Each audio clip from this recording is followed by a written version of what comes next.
Hello hi नमस्कार, मेरा नाम है प्रिया और आपका बहुत बहुत स्वागत है सेहत का सफरनामा में।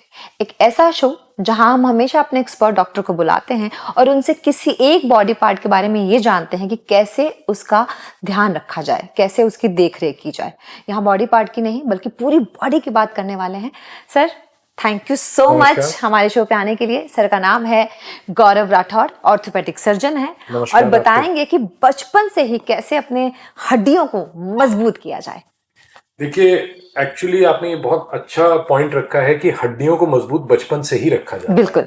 लोग क्या होता है कि 40-50 की उम्र में जागते हैं और कहते हैं अब हमें हड्डियां मजबूत करनी जी, जबकि आपने बहुत अपना क्रूशियल जो पार्ट होता है वो मिस कर दिया होता है। जी, जो हमारी हड्डियों की जो डेंसिटी होती है वो धीरे धीरे बचपन से बढ़नी चालू होती है, right, and it keeps going up. और जो उसकी पीक होती है करीब 20 से लेके 30 साल के बीच में हम अचीव करते हैं, और फिर क्या होता है धीरे धीरे एज के साथ वो डिक्लाइन करता है। जी बिल्कुल सही। अगर आपने बचपन में ही अपनी हड्डियों के ऊपर ध्यान न दिया तो आप सोचिए आप अपना पीक बोन मास काफी लो रहेगा, और फिर जब आप अपनी हड्डियां कमजोर होंगी तो वो काफी ज्यादा कमजोर हो जाएंगी जब तक आपका बुढ़ापा आता है। जी सही बात है। तो जो हड्डियों की मजबूती है उसका दो मेन तरीका होता है। एक तो है आपका पोषण, शरीर में हम क्या डाल रहे हैं, हम क्या भोजन है हमारा, और दूसरी जो इंपॉर्टेंट चीज है वो है कि हम हड्डियों को कितना लोड करते हैं। हम लोग आजकल देख रहे हैं बच्चों का बाहर जाके खेलना, स्पोर्ट्स में इन्वॉल्व होना ये बहुत कम होता जा रहा है। हाँ, वो वीडियो गेम और बिल्कुल फोन में ज्यादा बिल्कुल संलग्न हो गए। बहुत कम बच्चे ऐसे हैं जो साइकिल से स्कूल जाते हैं या पैदल जाते हैं, ज्यादातर बच्चे स्कूल बस में जाते हैं। तो जो अगर आप देखें जो उनके स्टेप काउंट है, कितना पैदल चलते हैं, कितना फिजिकल एक्टिविटी है, compare to even one generation बहुत कम हो गया। बहुत कम हो गया, राइट।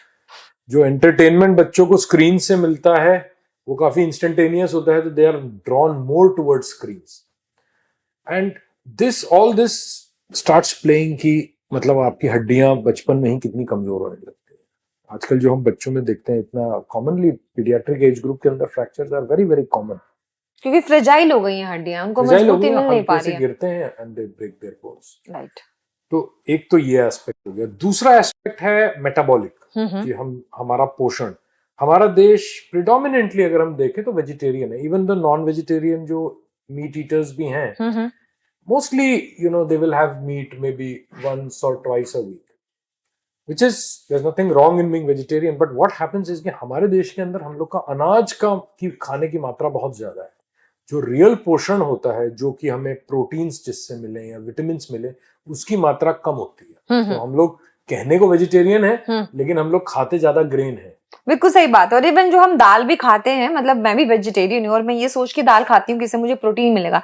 इवन मम्मा बचपन में दाल खिलाने पे बहुत ज्यादा जोर देती थी कि इससे प्रोटीन मिलेगा, पर प्रोटीन तो हमारी बॉडी में उसका बिल्कुल मुझे लगता है 1/4 ही पहुंच पाता है। बिल्कुल, तो dal is a very good source of protein for vegetarian, but it is not a perfect source. Right. So in fact vegetarians के अंदर one of the good source of proteins would be dairy products.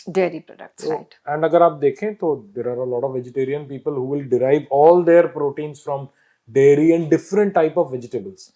So it is very important कि अगर आप vegetarian हैं तो आपका जो awareness about कौन सी सब्जियां खानी है, कितनी वेजिटेबल्स खानी है, ये थोड़ी ज्यादा होनी चाहिए। बिल्कुल होनी चाहिए, ठीक है ना। मीट ईटर्स आर उनके लिए थोड़ा सा कन्वीनियंट है कि प्रोटीन सब जगह एक जगह उनको मिल जाए, एटलीस्ट एग्स तो खा ही सकते हैं, बिल्कुल, है ना। So I think it is completely reasonable कि आप वेजिटेरियन डाइट पे रहें, but then your vegetable intake should be very high. हाँ, मोर देन जस्ट ग्रेन की आप रोटी चावल चार खा रहे हैं, इतनी सी सब्जी इतनी सी दाल। बिल्कुल, क्योंकि हमारा खाने का बिल्कुल उल्टा स्टाइल है ना। हम चावल और रोटी ज्यादा खाते हैं, हम सब्जियां कम लेते हैं, जबकि आप देखें तो nutritional value is more in the vegetables, right. So this is a very big aspect कि why we find that the amount of muscle, the amount of bone in our children is a lot less.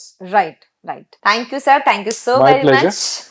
It's a pleasure meeting. अगर आपको हमारा video पसंद आया है, like share comment जरूर कीजिएगा, और हाँ, अगले वीडियो में क्या देखना है ये भी कमेंट बॉक्स में जरूर बताइएगा। तब तक अपना और अपनी हड्डियों का ख्याल रखिएगा। नमस्कार।